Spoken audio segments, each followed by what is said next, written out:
Graça e a paz do Senhor Jesus. Amém, queridos. Louvo a Deus pela oportunidade de estar aqui,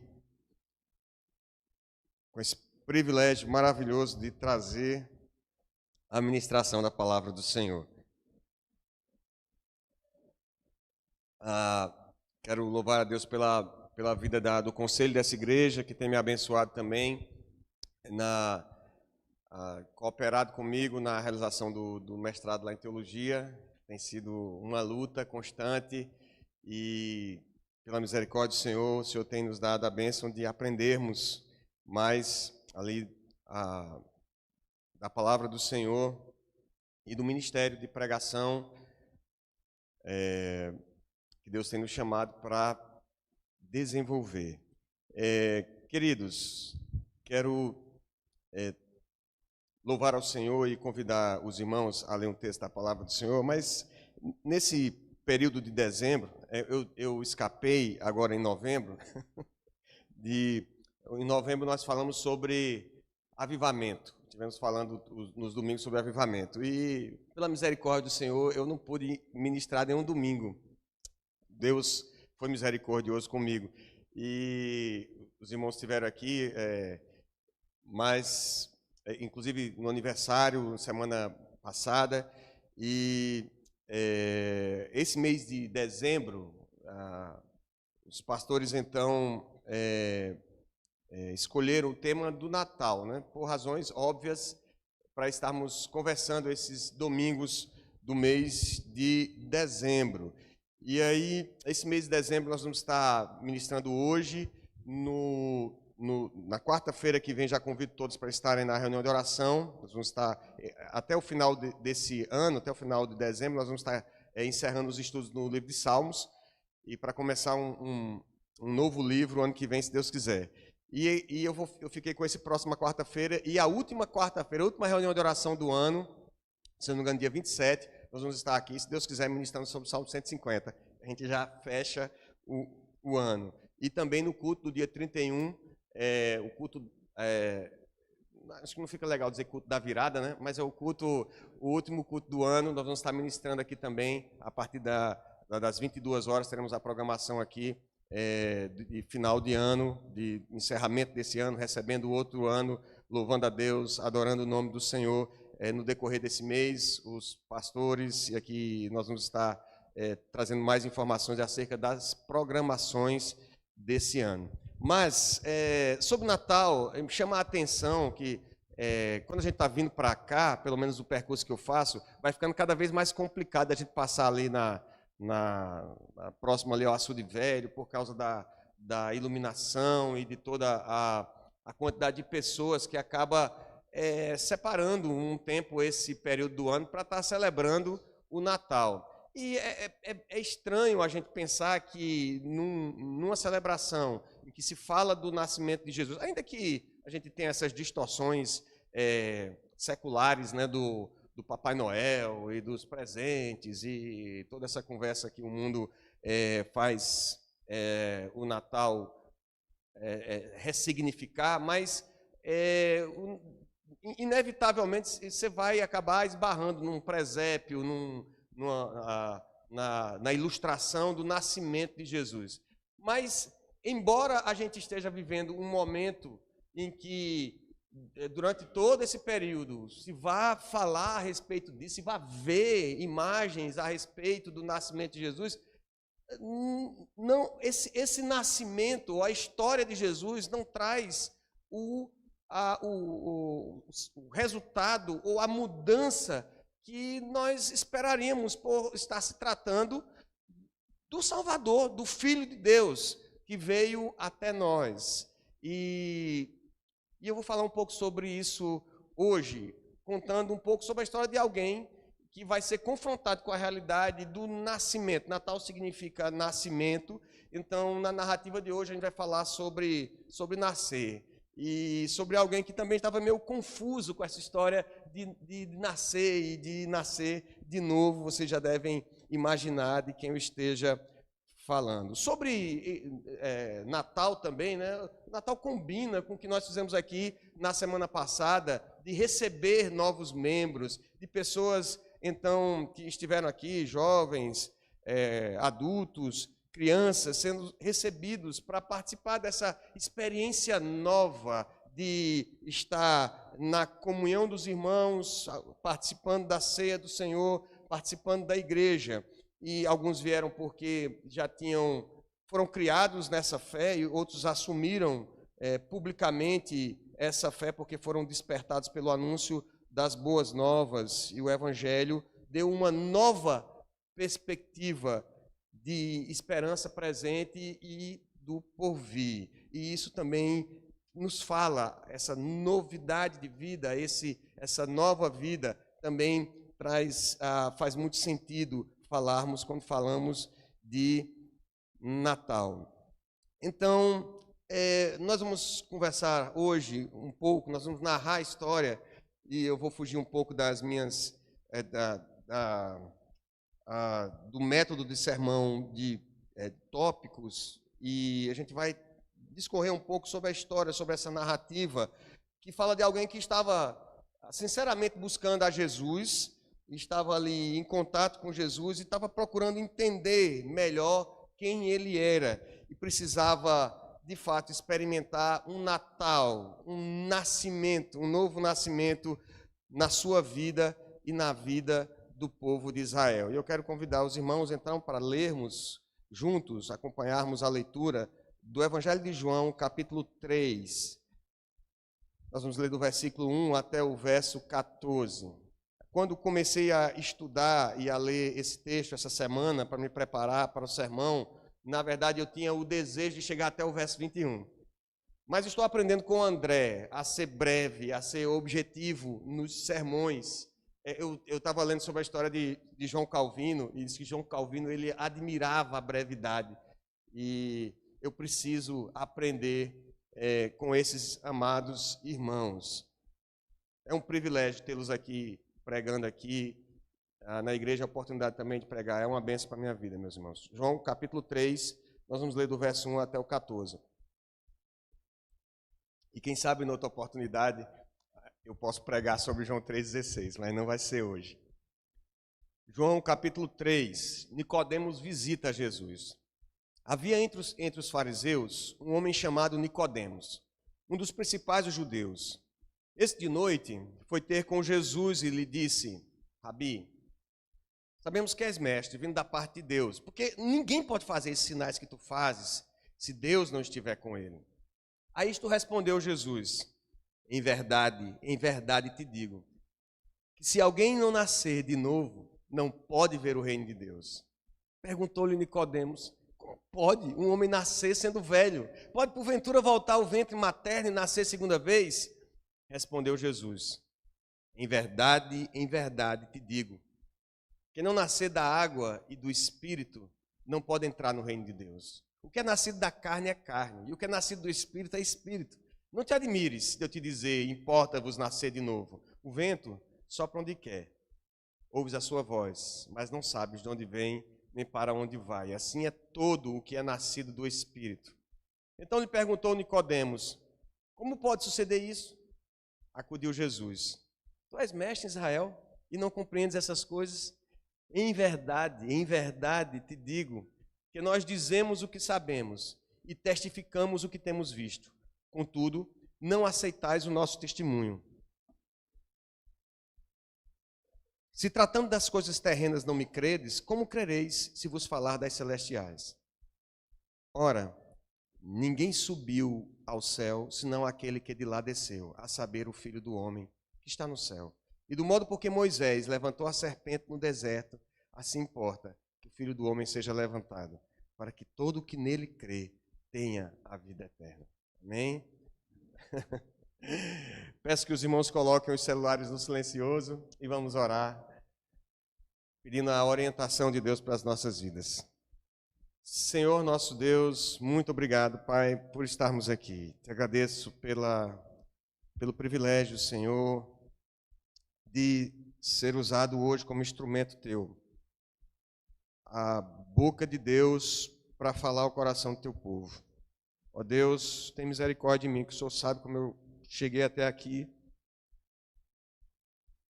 O Senhor conhece as nossas limitações, o Senhor conhece as nossas imperfeições, que trazemos a nossa oferta, o nosso louvor, a nossa gratidão de um modo tão capenga, tão falho diante do Senhor. Se há uma coisa que nos sustenta, Senhor, nessa noite, que nos traz até aqui, que nos dá esperança de podermos voltarmos de modo diferente do que chegamos, Senhor, é a Tua graça que nos sustenta, é a Tua graça que nos renova, é a Tua graça que um dia nos alcançou e nos deu, ó Deus, pela ação do Teu Santo Espírito, a iluminação dos nossos olhos para enxergarmos, ó Deus, a verdade sobre quem é Jesus Cristo e a salvação que Ele tem para nós, a vida eterna, o Teu plano maravilhoso, ó Senhor Todo-Poderoso, Criador e sustentador de todas as coisas, de nos incluir nesse plano para a glória do Teu nome. Ó Deus, te pedimos que essa mesma graça, que ela, mais uma vez, nos inunde nessa noite, nos concedendo a bênção de entendermos as verdades espirituais, Senhor, na expectativa de que sejamos transformados pela Tua palavra, Senhor. Que, ó Deus, que possamos crer no Senhor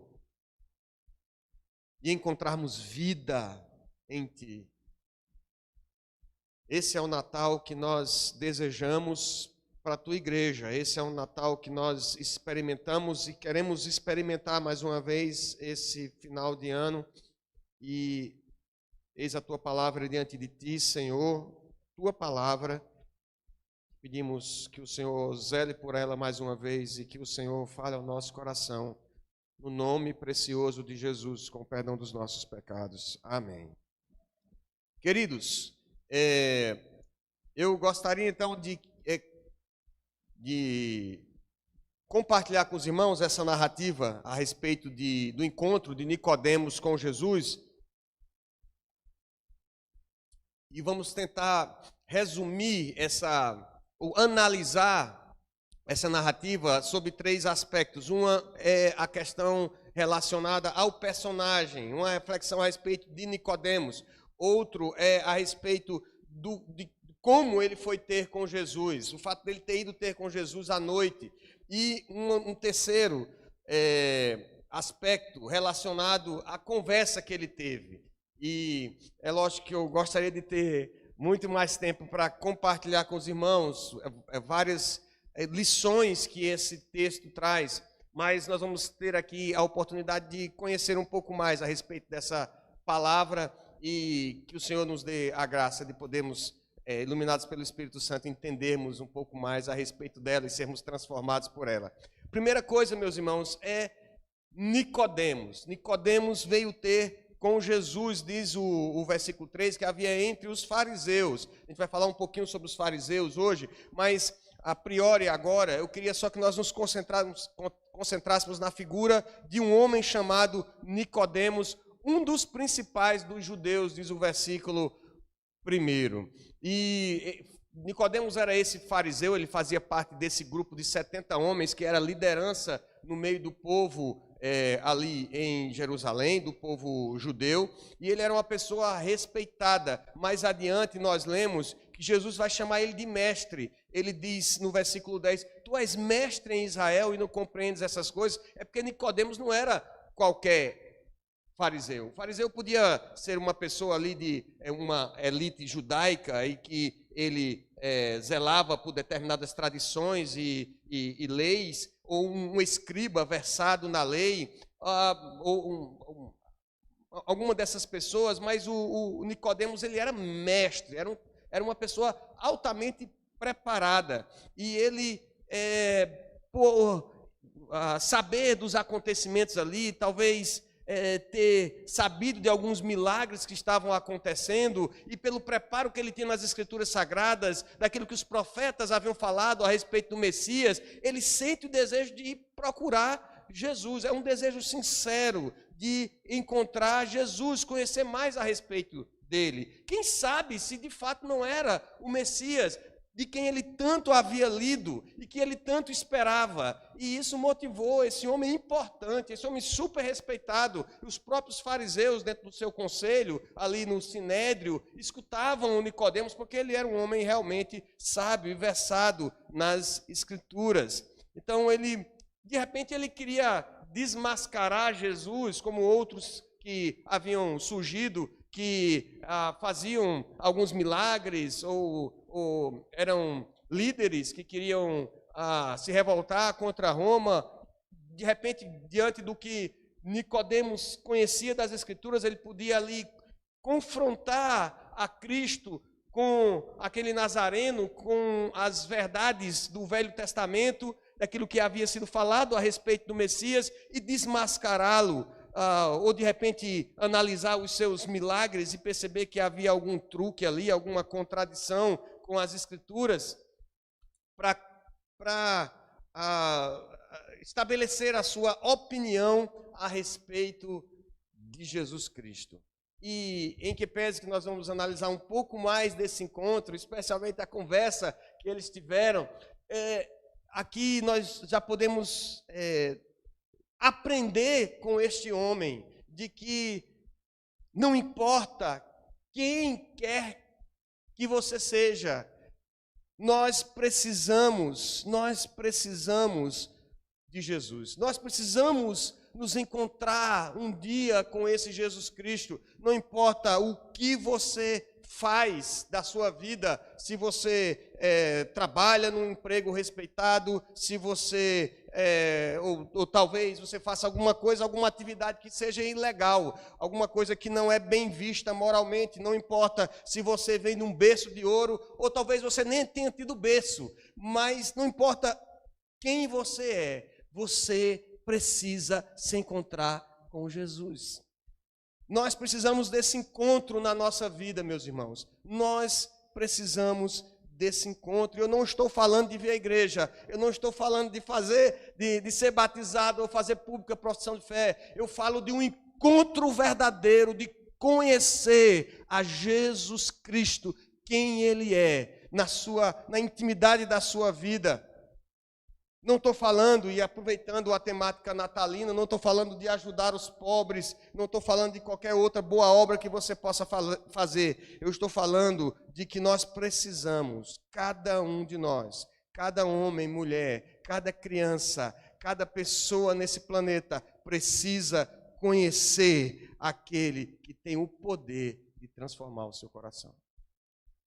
Nicodemos veio com essa expectativa, de conhecê-lo mais, de conhecer a Jesus, de saber quem ele era verdadeiramente. E eu digo isso e começo o sermão falando sobre isso, porque muitas vezes nós nos acostumamos com a igreja, nós nos acostumamos com o que fazemos aqui, e você talvez tenha crescido no ambiente de igreja, ou talvez você tenha vindo aqui e tenha gostado dos louvores, tenha gostado da vibe, do clima, é muito bom. E ar-condicionado também ajuda, tá tudo uma bênção, festa ágape, a turma parece se preocupar uns com os outros, ajudar uns com os outros, mas você perde a razão principal de estar aqui, que é de conhecer a Jesus Cristo. Se conhecer Jesus Cristo não é a razão de você vir para o culto à noite, se ter a experiência do encontro com Jesus não é a razão de você fazer parte dessa igreja, você precisa, de fato, como Nicodemos,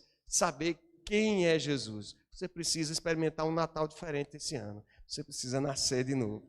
Mas Nicodemos, ele vem ter com Jesus, e o apóstolo João aqui, ele traz uma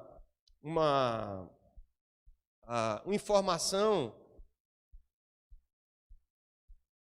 que eu acredito que ele não faz isso despropositadamente. Ele diz no versículo 2 que este de noite foi ter com Jesus. E disse: Rabi, sabemos que és mestre vindo da parte de Deus, porque ninguém pode fazer sinais que tu fazes se Deus não estiver com ele. Então, um segundo elemento que eu gostaria que nós analisássemos aqui é o fato de Nicodemos ter ido encontrar com Jesus à noite.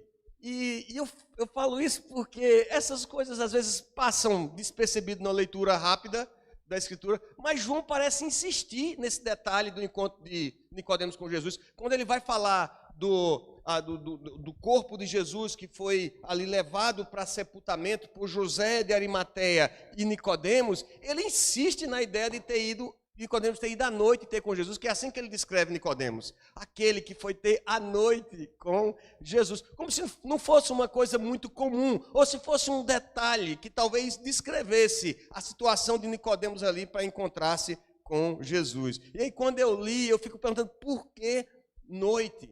E a maioria dos comentários que você for ler, se for procurar aí na sua Bíblia de Genebra, talvez, ou em outros comentários, eles vão dizer que, aqui também na minha Bíblia, que tem uma linha mais de doutrina luterana, ele vai dizer que Nicodemos foi à noite porque ele não queria ser visto com Jesus. Ele queria, na verdade, por ser fariseu, ele queria omitir esse encontro, não queria dar publicidade a esse encontro. De repente, ele não queria ser associado com aquele Nazareno, o filho do carpinteiro, que fazia milagres. Não, eu sou meio resistente a esse tipo de comentário, embora seja majoritário nos comentários bíblicos, mas porque o Nicodemos não parece ter essa preocupação mais adiante. Quando os guardas vão prender Jesus, no capítulo 7 de João, se você seguir a leitura, faça isso em casa essa semana, leia os outros capítulos, e aí no capítulo 7 os fariseus mandam os guardas prender Jesus. Chega lá, os guardas começam a ouvir Jesus pregar e falar, e ensinar, e eles ficam assim, não tem jeito, sabe quando você fica constrangido de botar algema no cidadão? Você não sabe o que é isso não, mas às vezes você fica constrangido de botar algema, o cara tá lá falando que é pai de família, etc e tal. Os guardas ficaram meio assim quando foram prender Jesus. Chegaram lá e viram como tinha uma sabedoria que não era uma coisa normal. Ele ensinava, ele ajudava as pessoas, fazia milagres, e eles voltaram para falar com os fariseus. E quando chegaram lá, os fariseus tudo esperando chegar os guardas com Jesus, os guardas chegam sem Jesus. O que houve? Cadê o homem? Rapaz, não conseguimos não.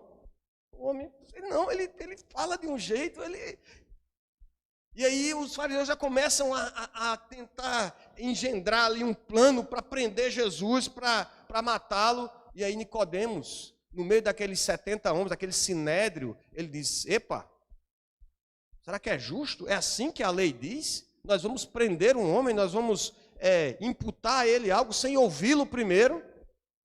E aí um sacerdote disse, não é o caso que você é da Galileia também? Como que dissesse, você não está protegendo os da sua casa, do seu povo, da sua turma, da sua laia? E então Nicodemos não parece estar preocupado em que as pessoas saibam que ele quer ter esse encontro, que ele quer se esclarecer melhor a respeito de Jesus. E mais adiante, ele e José de Arimateia são os únicos, naquele momento crucial, literalmente, em que Jesus está crucificado entre dois ladrões, marginalizado, onde todos estão escarnecendo, cuspindo, ninguém, nem os seus próprios discípulos, querem ser vistos do lado dele. Ele vai lá e pede o corpo de Jesus, leva especiarias, diz a Bíblia lá em João, capítulo 19, 39, que ele foi lá com José de Arimateia para tirar o corpo de Jesus, e ele leva coisas que eram usadas apenas em sepultamento de reis. Ele leva ali mirra, incenso, ele leva um material para evitar o odor do corpo, e ele não parece estar preocupado em ser visto, especialmente num momento como aquele. Bom, pode ter acontecido de Nicodemos, a partir de João 3 até João 19, o Espírito Santo ir trabalhando no coração de Nicodemos, e assim como os demais discípulos, ele foi acompanhando os fatos e experimentou a transformação do Espírito Santo no seu coração, teve a oportunidade de ter esse novo nascimento através da obra do Espírito Santo nele posteriormente. Mas o fato é que não acredito que ele estava se escondendo aqui para falar com Jesus. me parece que Nicodemos chega para falar com Jesus e ele quer na verdade, ele quer um momento a sós. Ele quer poder conversar com ele num nível de maior profundidade, mostrar as suas expectativas e ver quem ele realmente era. Porque Jesus era um mestre, ele não só fazia milagres, expulsava demônios, mas ele ensinava com autoridade de quem conhecia as Escrituras Sagradas. Isso não era normal. Talvez hoje seja difícil a gente imaginar alguma coisa desse tipo, porque você vai para a escola logo nos primeiros anos de sua vida e você tem a oportunidade de receber informações ali pela internet e tantos meios, tantos livros, mas naquela época não era assim. E Jesus, mesmo vindo de uma origem humilde, não sendo daquele grupo ali de fariseus, de homens sábios, escribas, que zelavam pela tradição e pela lei de Moisés, ele simplesmente ensinava com autoridade. E parece então que Nicodemos está vindo à noite para conversar, talvez com mais profundidade, dialogar ali com Jesus, e conversar sobre as questões das Escrituras Sagradas, ter esse momento particular, discutir sobre o reino. Se ele era mesmo aquele que Moisés havia falado, os profetas tinham falado que restauraria o reino, que livraria ali Israel do domínio do Império Romano. Será ele aquele libertador?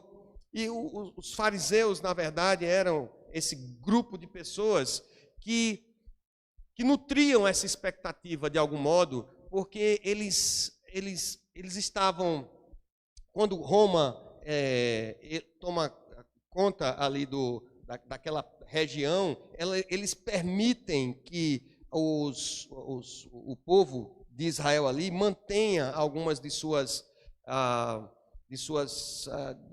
traços culturais e algumas questões religiosas.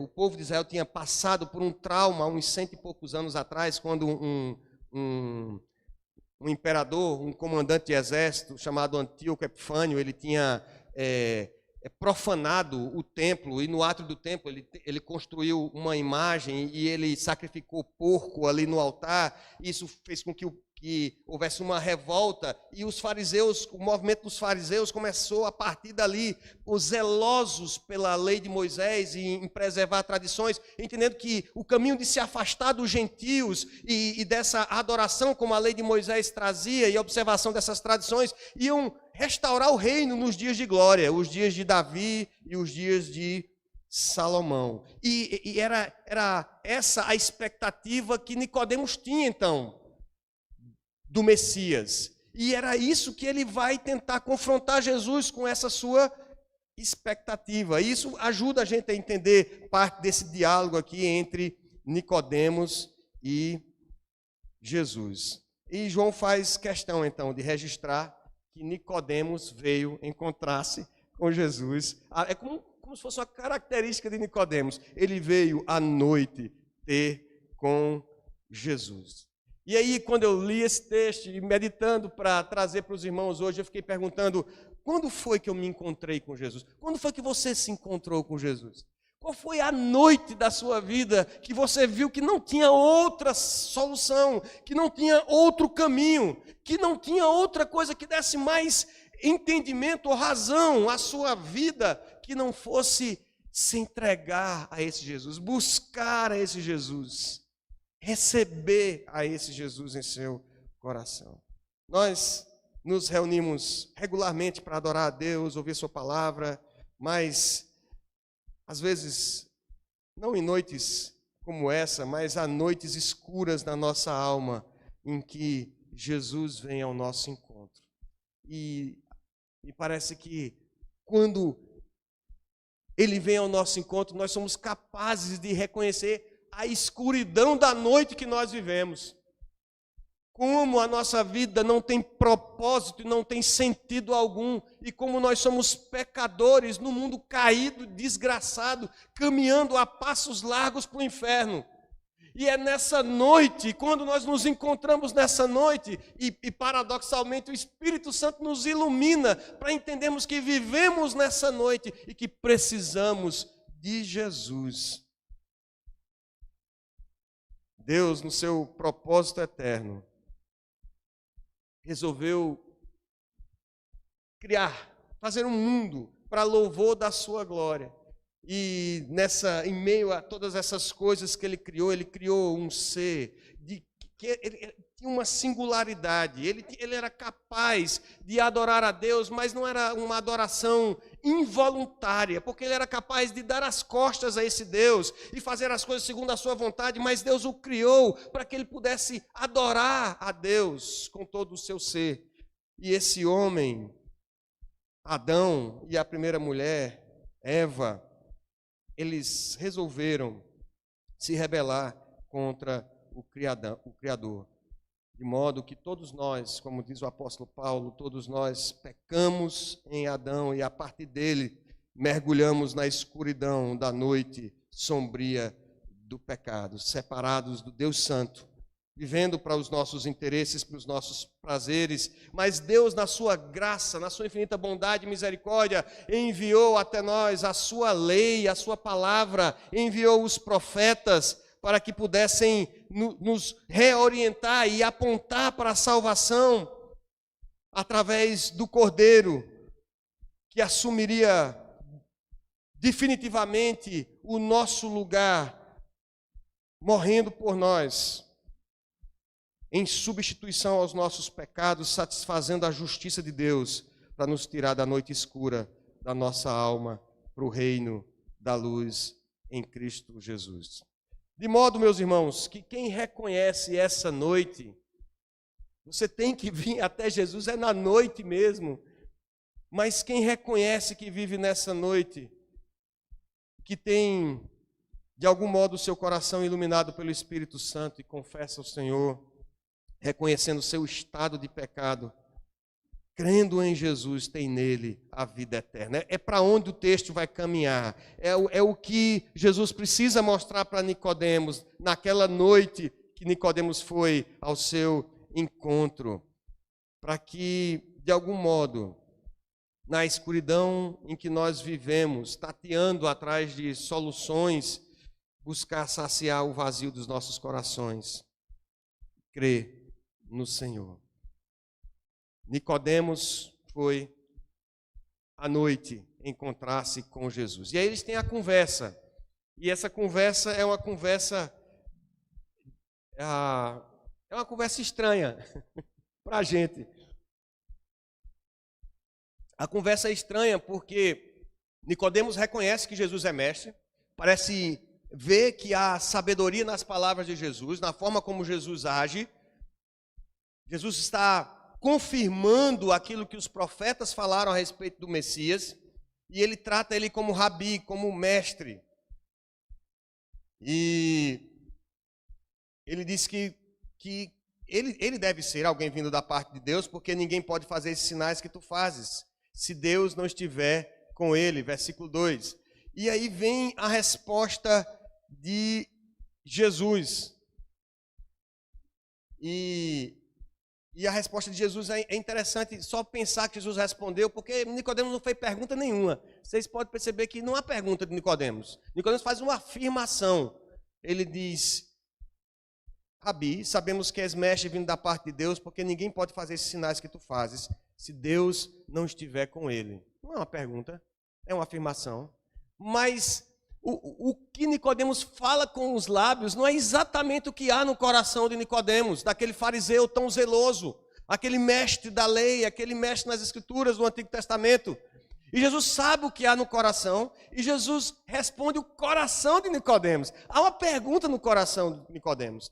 E pela resposta de Jesus, a pergunta é: o Senhor é o Messias? É o Senhor que vai libertar a gente do Império Romano? Porque a resposta de Jesus é assim. A isso respondeu Jesus, versículo 3. Em verdade te digo, a expressão aqui é a mesma do amém, que a gente escuta no final da oração, que quando o judeu usa isso no começo e repetidamente, amém, amém, ele está falando, é como um profeta falando de verdade, algo que é absolutamente verdade. E João, ele vai escrever essa expressão diversas vezes no seu evangelho. Em verdade te digo, se alguém não nascer de novo, não pode ver o reino de Deus. Olha que conversa mais estranha.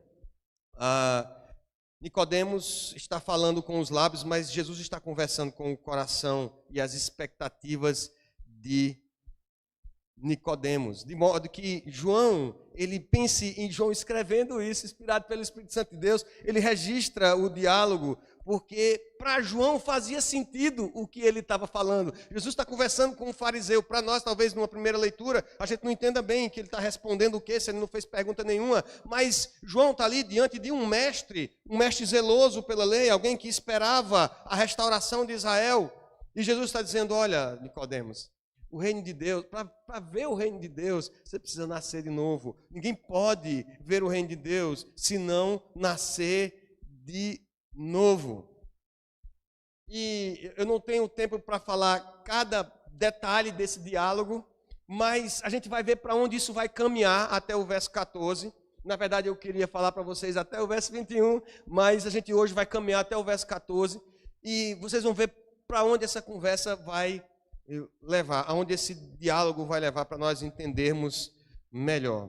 Então, Nicodemos, quando Jesus fala isso, ele questiona Jesus também.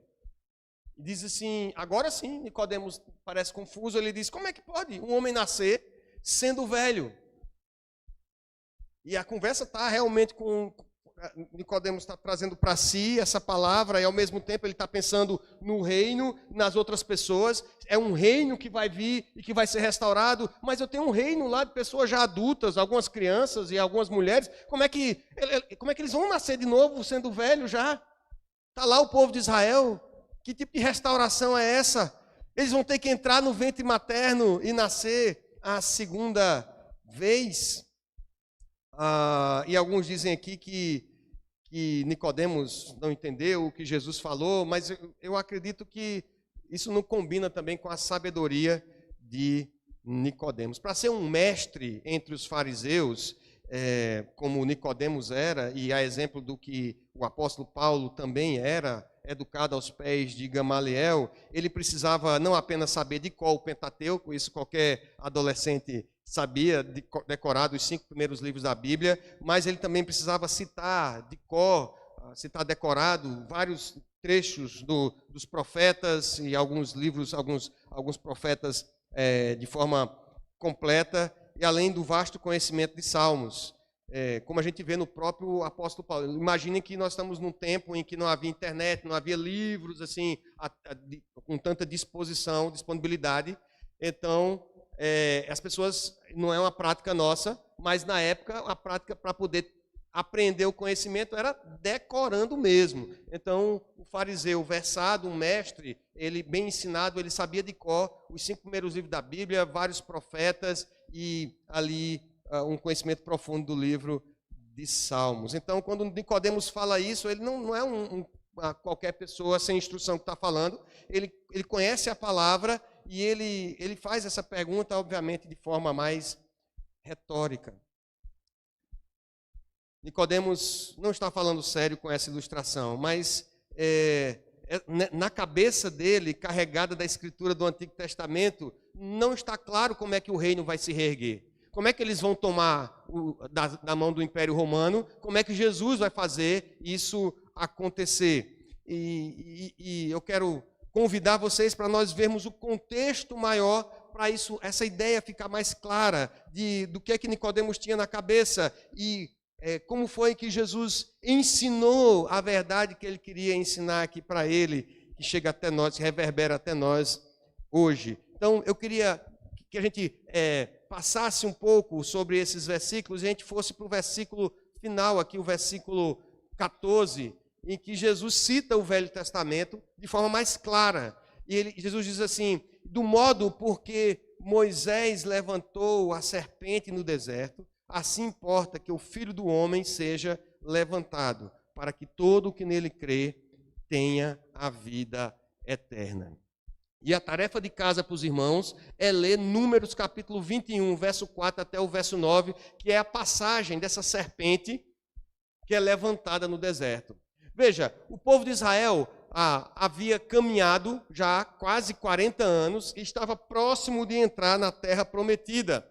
Então, tinha havido uma renovação do povo. A grande maioria daquela geração de rebeldes, murmuradores, medrosos, que não quiseram entrar na terra prometida, eles estavam lá em Cades Barnea. Lembra quando enviaram os espias, e os espias chegaram com uns cachos de uva gigantes, 2 homens carregando um cacho de uva, aí que maravilha, lá, né, de Petrolina para lá, muito melhor, aí carregando aquelas coisas, e quando eles chegaram lá e pediram o relatório dos espias, os espias disseram o quê?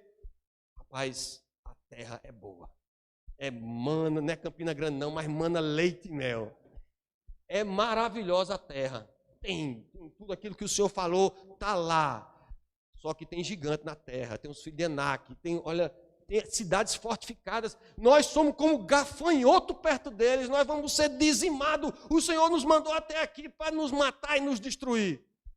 Até que levantou-se Josué e Caleb, não o meu sobrinho, o outro Caleb, o original, e se levantaram e disseram assim: eia, subamos e prossigamos, porque o Senhor é conosco, foi-se deles o auxílio, o Senhor vai nos dar a eles como o pó, a gente vai esmagá-los.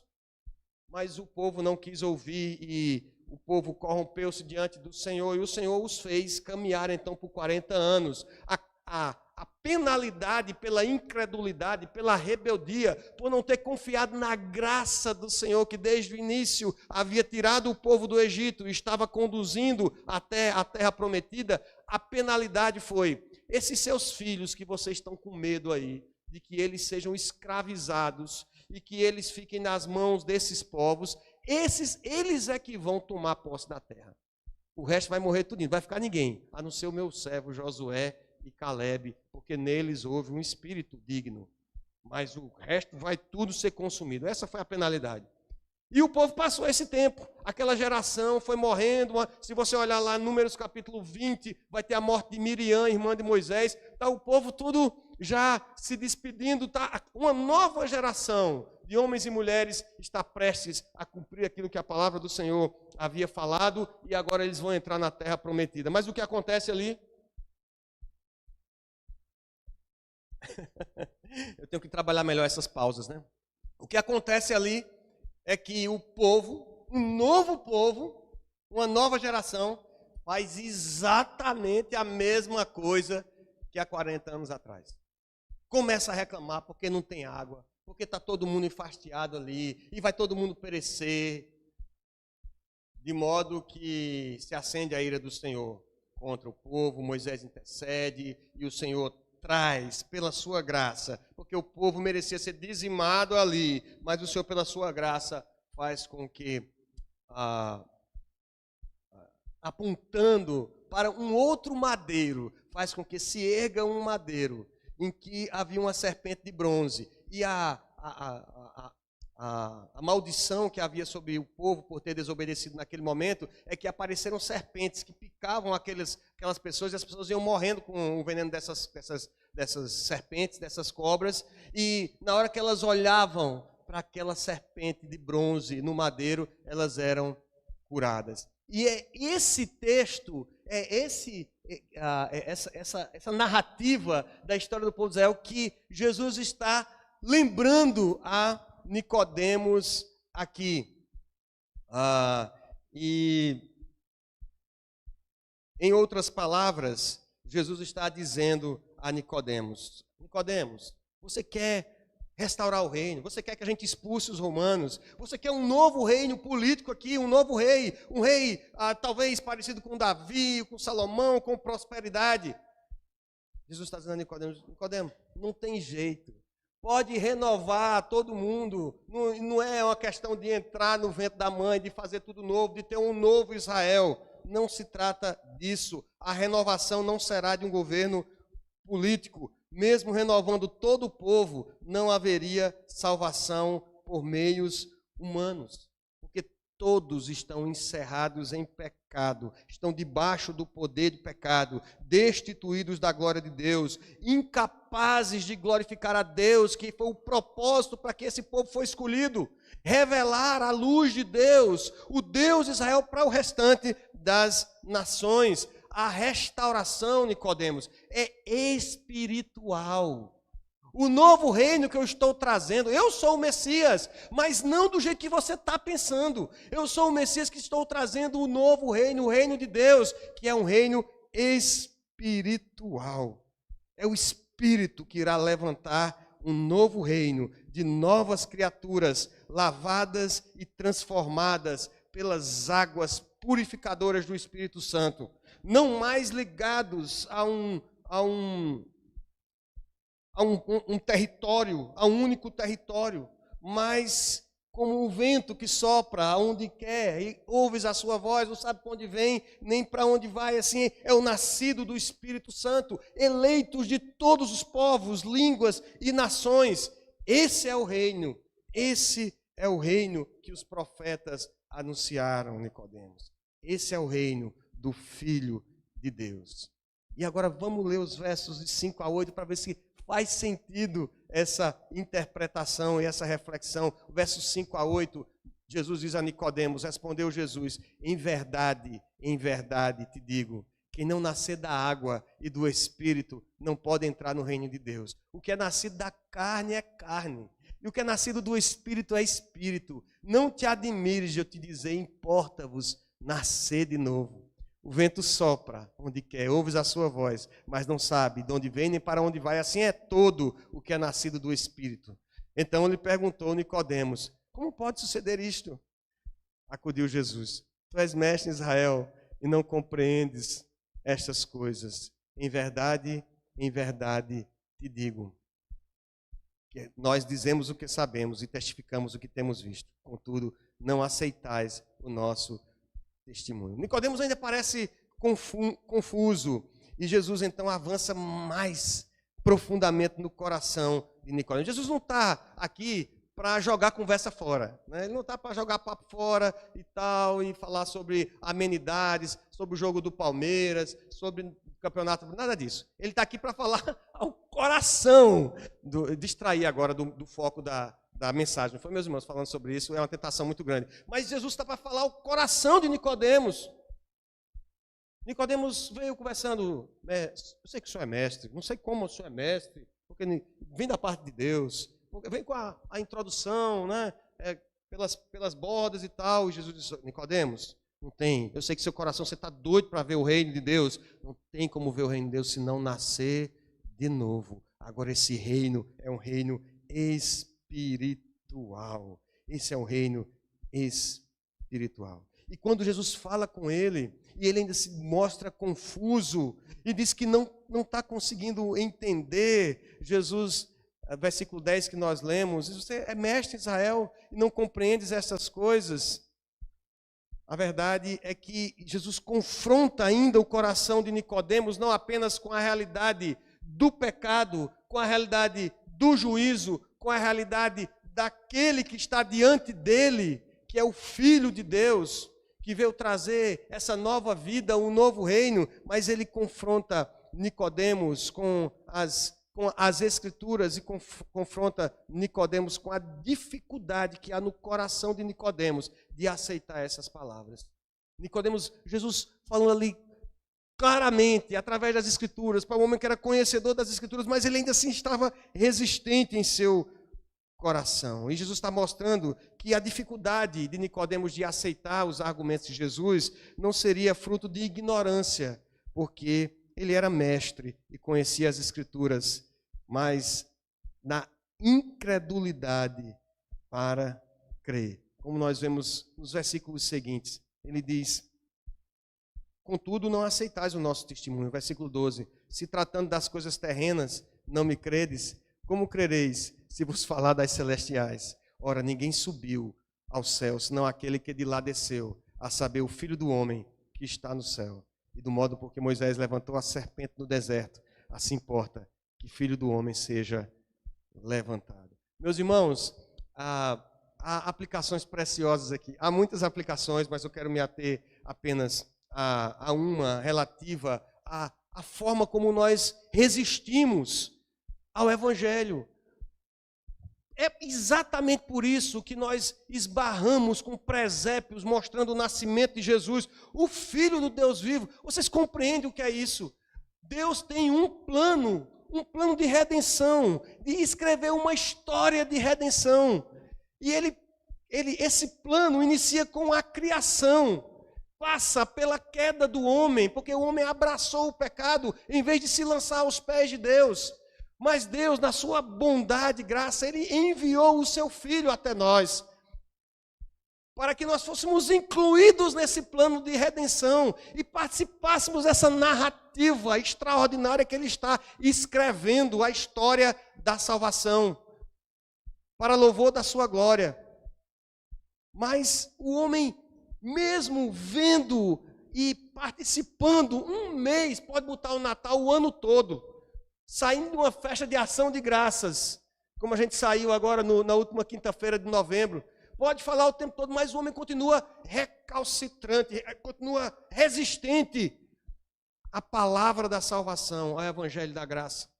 É isso que Nicodemos está aqui, se deparando com o próprio Filho de Deus, discutindo sobre as questões do Velho Testamento, daquilo que falava a respeito dele, da salvação através daquele que se entregou em substituição pelo nosso pecado. Nicodemos está resistente. E é por isso, meus irmãos, que hoje a gente, por mais que se fale a respeito de Jesus, a gente vê incredulidade. É um Natal secularizado. É um Natal em que você se preocupa com tudo, com a ornamentação, com festão, com árvore, com presente, com ajudar os outros, com Papai Noel, comprar roupa nova, trocar de carro, se preocupa com tudo, mas não entende que esse Natal, que o nascimento de Cristo Jesus traz sentido à nossa vida, à nossa existência, uma vez que nós nos encontramos, nos deparamos com Ele e recebemos dele a graça de sermos transformados pela sua palavra poderosa. Há dois tipos de desconhecimento de Deus: aqueles que não conhecem a verdade sobre Deus por pura ignorância. Não era o caso de Nicodemos.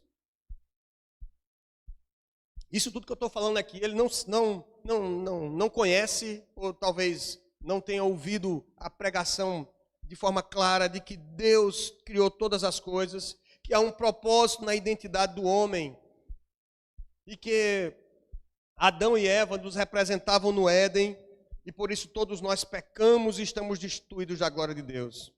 E exatamente por causa do pecado, do meu pecado e do seu pecado, cujo salário, cuja recompensa é a morte, é que todos nós estávamos destinados ao inferno, estávamos destinados à perdição eterna, à morte eterna, longe de Deus, por melhor que sejam as suas obras, por melhor filho que você seja, por melhores que sejam as suas intenções, por mais que você tenha o título de fazer parte do hall de membros da Igreja Presbiteriana, estávamos condenados porque o melhor de nossas obras, diz o profeta Isaías, são como trapos de imundícia. Estão maculadas, estão sujas pelo pecado.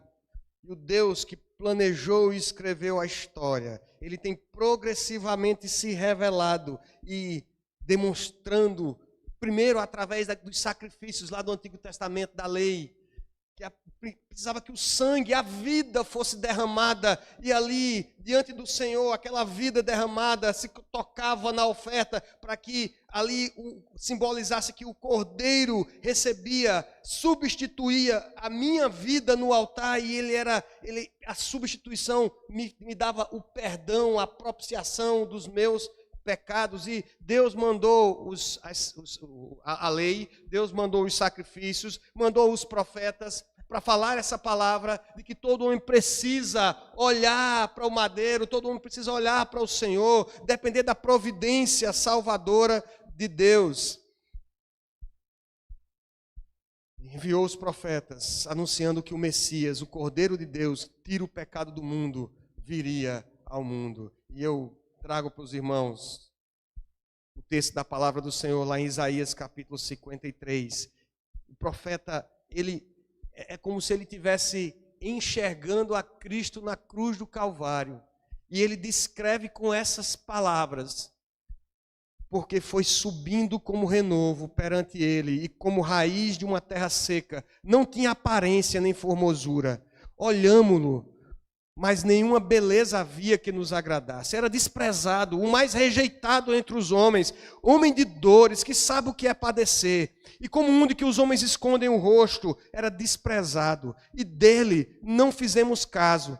Certamente ele tomou sobre si as nossas enfermidades e as nossas dores levou sobre si. E nós o reputávamos por aflito, ferido de Deus e oprimido. Mas ele foi traspassado pelas nossas transgressões, moído pelas nossas iniquidades. O castigo que nos traz a paz estava sobre ele, e pelas suas pisaduras fomos sarados. Todos nós andávamos desgarrados como ovelhas. Cada um se desviava pelo caminho, mas o Senhor fez cair sobre ele a iniquidade de nós todos. Ele foi oprimido e humilhado, mas não abriu a boca. Como cordeiro foi levado ao matador, e como ovelha muda perante os seus tosqueadores, ele não abriu a boca. Por juiz opressor foi arrebatado, e de sua linhagem quem dela cogitou, porque foi cortado da terra dos viventes. Por causa da transgressão do meu povo foi ele ferido. Designaram-lhe a sepultura com os perversos, mas com o rico. José da Arimateia, Nicodemos, esteve na sua morte. Posto que nunca fez injustiça, nem dolo algum se achou em sua boca. Todavia o Senhor agradou moê-lo, fazendo-o enfermar. Quando der ele a sua alma como oferta pelo pecado, verá a sua posteridade e prolongará os seus dias, e a vontade do Senhor prosperará nas suas mãos. Ele verá o fruto do penoso trabalho de sua alma e ficará satisfeito. O meu servo, o justo, com o seu conhecimento justificará muitos, porque as iniquidades deles levará sobre si. Por isso eu lhe darei muitos como a sua parte. E com os poderosos repartirá ele o despojo, porquanto derramou a sua alma na morte. Foi contado com os transgressores, contudo levou sobre si o pecado de muitos, e pelos transgressores intercedeu. Profeta Isaías, capítulo 53, verso 3 a 12. Estes que ouvem a mensagem, olham para a cruz, entendem essa mensagem e creem nessa verdade, eles têm a vida eterna. É isso que diz o verso 14, o verso 15, para que todo que nele crê tenha a vida eterna. Então há um desconhecimento de Deus porque as pessoas não conhecem essa mensagem, mas há um outro desconhecimento de Deus que faz com que as pessoas, mesmo ouvindo falar sobre Natal e passando o mês inteiro falando sobre Natal, esperando essa época até, não conhecem a Deus, que é a incredulidade. Eles insistente e voluntariamente resolvem não crer nessa verdade. Preferem confiar e viver suas vidas, buscando saciar todo tipo de desejo do seu coração, sem se importar com a glória de Deus para que foram criados. Em busca de alegria, felicidade, se lançam na bebida, na experiência das drogas, no sexo livre, outros prazeres, o consumo, tentando encontrar um propósito para a vida. Tem a mente cauterizada, de modo que teimam em não reconhecer o seu estado de pecado. E encontram conforto nas suas consciências no Natal, ao dar presentes, aumentar as caixinhas de Natal, ajudar os necessitados. E eu quero dizer, meus irmãos, que tudo isso é muito bom, mas não preenche o vazio do coração. Não faz ninguém aceito diante de Deus. Porque não são as nossas obras que nos recomendam diante do Pai. Não é isso que nos recomenda, não é isso que nos faz aceitos diante de Deus. E esse Natal, esse seu Natal, o Natal dessas pessoas não faz sentido. Como Nicodemos, essas pessoas estão confusas e para estes o juízo de Deus não tarda. Está reservado para eles. Todos que voltaram as costas para o evangelho da salvação estão destinados ao sofrimento eterno. Ambos os grupos precisam da proclamação do evangelho. Nós precisamos continuar pregando. Por isso que quando a gente falou de Natal, eu disse, eu vou falar sobre salvação. Eu vou falar sobre crer em Jesus. Eu vou pregar o Evangelho. Porque talvez aqui dentro há pessoas que experimentam, que têm a experiência de viver na igreja, de participar da igreja, mas nunca tiveram encontro com Cristo.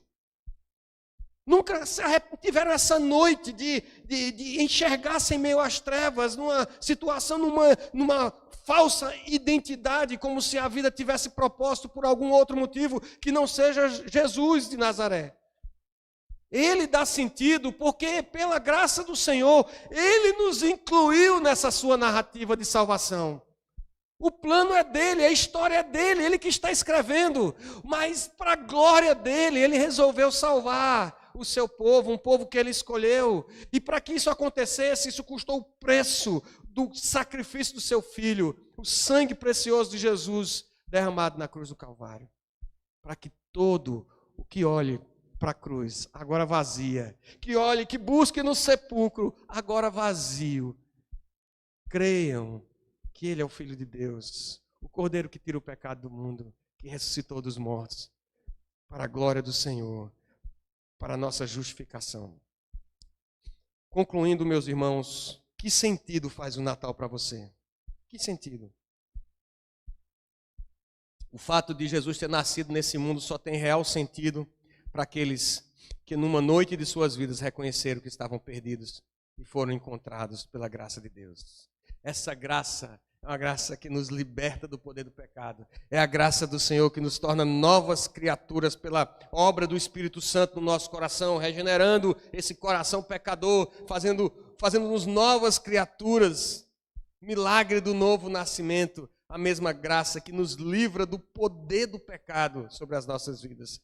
É a graça que nos sustenta. É a graça que, pela ação do Espírito Santo, nos leva ao arrependimento, renova a nossa fé até o dia em que não haverá mais noite, não haverá mais lágrima, não haverá mais doença, e todos aqueles que nasceram de novo, unidos em Cristo, como nós cantamos, viverão com Ele, voltados ao eterno lar. É isso? Na estrada que nos conduz. É assim que nós vamos viver. Novos céus e nova terra que nós esperamos, onde habita justiça. Amém? Vamos orar, meus irmãos. Senhor, nosso Deus, nosso Pai. Obrigado, Senhor, pela Tua palavra. A minha expectativa, Senhor, nessa noite é que aqueles que estão aqui ou aqueles que ouvirão essa mensagem, de algum modo, pelas mídias, Senhor, possam ter suas vidas transformadas pelo encontro com o Teu Filho amado, pelo reconhecimento da identidade do Cordeiro. Ó Deus, pelo Teu propósito eterno de nos amar, de não poupar a vida do Teu próprio Filho para nos substituir na cruz, pagando o preço do nosso pecado. Ó Deus, que essa verdade traga em nós a cada dia algo novo, uma nova esperança para enfrentarmos as noites escuras, Senhor. Ó Deus, para que aquele que já teve esse encontro aqui, Senhor, possa ter renovadas as forças e confiado ainda mais na providência da Tua graça, Senhor, que nos sustenta, que nos envolve, que nos livra do poder do pecado. Ó Deus, e aqueles aqui, Senhor, que nessa noite se encontram confusos e incomodados com essa mensagem, que o Senhor possa completar a Tua obra, Senhor, na vida deles. Opera com o Teu Santo Espírito, conforme a Tua santa vontade, para que a Tua igreja reconheça a sua identidade nesse Natal. Não um Natal de luzes, que não seja apenas um Natal de luzes, Senhor, mas um Natal iluminado pelo Teu Santo Espírito, pela Tua presença em nossas vidas. Toda glória, Senhor, toda honra e todo louvor seja dado a Ti, Senhor. Nos conduz nessa adoração até o dia do Senhor. É assim que nós oramos agradecidos. Amém.